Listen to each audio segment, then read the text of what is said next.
लेकिन हमेशा ये हो जाता है ना व्हाट इफ। करेक्ट। और क्योंकि अगर हम इतिहास को पीछे की ओर लेके जाना चाहें, अगर हेलिगू खान के युद्ध में बरके खान ने की पराजय हो गई होती और हेलिगू खान विजयी हो गए होते, तो शायद जो इतिहास का लेखन हुआ या फिर जो इतिहास जैसे बना वो वैसे नहीं बनता जैसे बना, क्योंकि ऑटोमन एम्पायर भी एग्जिस्ट नहीं करता। राइट। अगर ऑटोमन एम्पायर एग्जिस्ट नहीं कर रहा है तो जो 1914 में जब वो 14 से 15 में जब वर्ल्ड वार में ऑटोमन्स की युद्ध में हार होती है, और उसके बाद जो मोपला जेनोसाइड होता है खिलाफत को बचाने के लिए, वो नहीं होता, ज्यूस के ऊपर परसिक्यूशन नहीं होता। सो इतिहास बिल्कुल अलग होता है अगर वो बैटल हेलिगू खान ने बरके खान को हरा दिया होता। सो वो तो है हमारे पास व्हाट इफ। करेक्ट। वो एक ऑल्टरनेट हिस्ट्री है जिसके बारे में आप एंडलेसली बात कर सकते हो, but you can not change what happened. या अपार्ट फ्रॉम दिस, आप मुझे एक पिक्चर दे सकते हो कि जब महाराणा संगा के साथ में ये जो वॉर बैटल चल रहा है बाबर का, उस वक्त इंडिया में और कौन से किंग्स, प्रेवलेंट किंग्स या एम्पायर्स थे?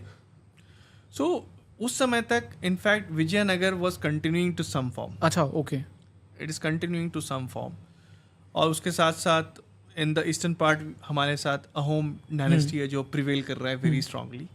और इनफैक्ट अहोम्स को तो हम इसके लिए जानते हैं कि उन्होंने इनफैक्ट लचित बुरफुकन ने औरंगजेब को जिस तरह से पराजित किया था, वो जैसे हम रानी ताराबाई की बात कर सकते हैं, करेक्ट, ठीक उसी तरह से बिल्कुल पराजित किया था लचित बुरफुकन ने। और लचित की आर्मी बहुत ही स्ट्रांग नहीं थी, मतलब strong in the terms of numbers, despite that उसने टोपोग्राफी का इस्तेमाल करते हुए जो ज्योग्राफी का लैंड दोनों यूज करता है, करेक्ट, उसने उस तरह से औरंगजेब की आर्मी को हराया था। उसके साथ साथ हमारे पास down the south we had the Vijayanagara, then we had Marathas which were very prevalent. Sorry, we are talking about the battle of Khanwa. So उस समय Marathas are not very powerful, they are just popping up, right? And they are existing in different forms, so that they are serving to other people, and that's how उस तरह से वो exist कर रहा है. And then when we go towards the western frontier, वहाँ पे राजपूत काफ़ी strong hold हैं actually. The Rajputs, the Mewar, the Rajputs, the Kachwa Rajputs. So there are different Rajput confederacies which exist. So majorly अगर आप देखना चाहेंगे तो east में अहोम्स हैं जो सबसे प्रिवेलेंट है, सबसे पावरफुल, और इट्स बिकम वेरी आयरनिकल, ये उसी पीरियड में एग्जिस्ट कर रहे हैं, they are very strong, very powerful, but उसके बारे में कोई चर्चा नहीं हो। करेक्ट, हाँ, राइट, ये तो अब चर्चा होना शुरू हुई है। यस, और Rajputs are a very powerful force back then. They पूरा north west belt, north is completely is led by them. और विजयनगर का डिक्लाइन या पतन ऑलमोस्ट शुरू हो चुका है विद जब फाइनली जब बैटल ऑफ नाम भूल रहा हूँ, सो जिस बैटल में फाइनली जब विजयनगर हम्पी का जो फॉल होता है, and that's when it becomes the most, I think that south के लिए it was one of the most dejected period, क्योंकि विजयनगर का fall was the fall of एक ऐसे एम्पायर का फॉल था जिसका establishment itself had happened for the cause of Hindu nationalism. Correct, right, so that's how the world Indian footprint existed, as with the Ahoms as the most powerful one, the Vijayanagar to some extent, or it was majorly led by the Rajputs. Rajputs were the most powerful people. और इसी वजह से बाबर ने भी जिक्र, जब अपने बाबर नाम में जिक्र किया, he speaks about two. एक है राणा संग्राम सिंह और दूसरा है Vijayanagara empire. They were the most powerful ones in that period. Do you think it was sort of a mistake or a misjudgment कि जितने ये एम्पायर्स थे एंड जो इंडिजिनस इंडियन किंग्स थे, अगर ये एक कॉन्फेडरेसी बना लेते एंड शायद उस वक्त गेस कर लेते कि बाबर क्या करने वाला है आगे जाके, तो हिस्ट्री बहुत अलग होती? Again it's a what if question. बिल्कुल अलग हो सकती थी, बिल्कुल अलग होती. क्या कोशिश की गई थी कॉन्फेडरेसी बनाने की? एक नहीं, कॉन्फेडरेसीज बनती थी एंड ऐसे लोगों को वो कॉन्शियसनेस था that they have to fight for the dharma और समथिंग लाइक दैट.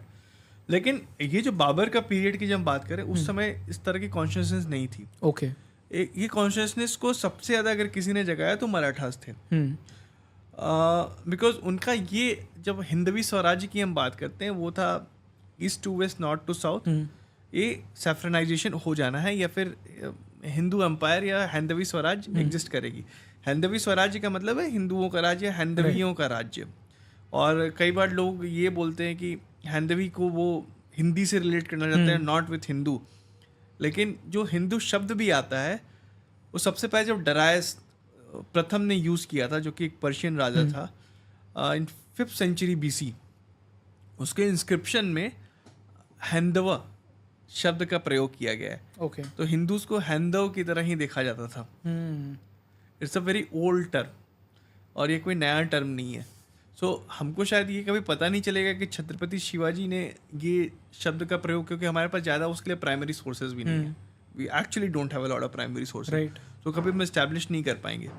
लेकिन ये तो तय है कि एक वो कॉन्शियसनेस था कि धर्म के लिए लड़ना है और धर्म का ही शासन रहेगा, और पूरे ऊपर से नीचे ईस्ट टू वेस्ट हमको अपना स्वराज्य स्थापित करना है। और ठीक इसी कारण से छत्रपति शिवाजी महाराज ने पहला जो सबसे बड़ा काम किया था, जो उनका सील था, वो संस्कृत में आया। एक बहुत बड़ा स्टेप था ये। करेक्ट। और उसके वजह से एक आप बोल सकते हो एक बहुत इम्पोर्टेंट सिंबलिज्म आ गया, कॉन्शियसनेस में आ गया, लोगों कॉन्शियस में आ गया कि हम अपने स्वराज्य की बात करेंगे। Swaraj is about uniting Hindu forces together, uniting Bharat together, और भारत को एक सिविलाइजेशनल लैंड मास की तरह भी देखना। जैसे सिविलाइजेशनल इश्यूज बहुत नोशनल हो सकते हैं, बट हम मान रहे हैं कि साउथ ईस्ट एशिया भी हमारा पार्ट है, राइट। हम भारत को उस तरह से देख रहे हैं। अखंड भारत को हम बहुत ही नोशनल वे में देखते हैं, लेकिन ये जो अखंड भारत का कॉन्सेप्ट था, उसको फिजिकल लैंड मास में सुपर इम्पोज करके देखने की शुरुआत छत्रपति शिवाजी महाराज ने की थी, राइट। और उससे पहले इतना बड़ा कदम नहीं हुआ। इसलिए जो मराठास थे उसने काशी पुनरुत्थान के लिए भी काफ़ी काम किया था। उन्होंने बहुत कोशिश की थी कि मंदिर वहाँ पे फिर से आए।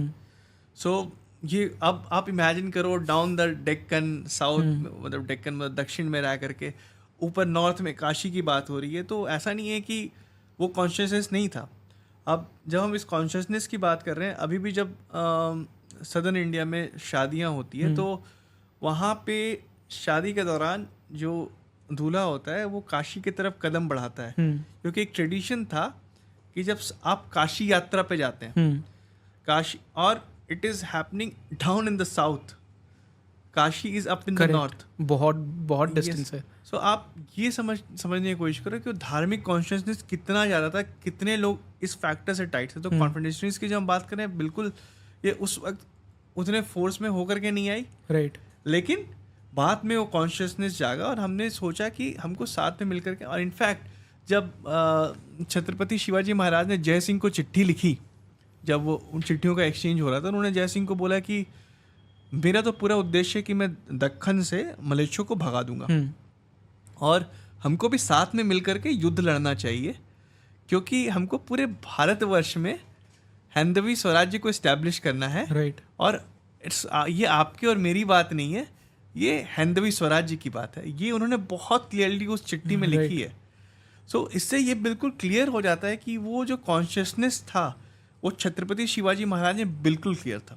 इनफैक्ट ये तो छत्रपति संभाजी महाराज के टाइम पे भी हुआ था ना, कि मतलब औरंगज़ेब का वो रेन था उस टाइम पे कि, एंड उसके रेन के अंडर औरंगज़ेब का कोई बेटा था जो उसके अगेंस्ट रिबेल कर जाता है, तो वो राजपूत के साथ मिलके डाउन आता है, down south, and Chhatrapati Sambhaji Maharaj के साथ में they were going to attack Aurangzeb, but then Aurangzeb being Aurangzeb वो एक चिट्ठी लिख के पूरा खेल ख़त्म कर देता है वहाँ पे।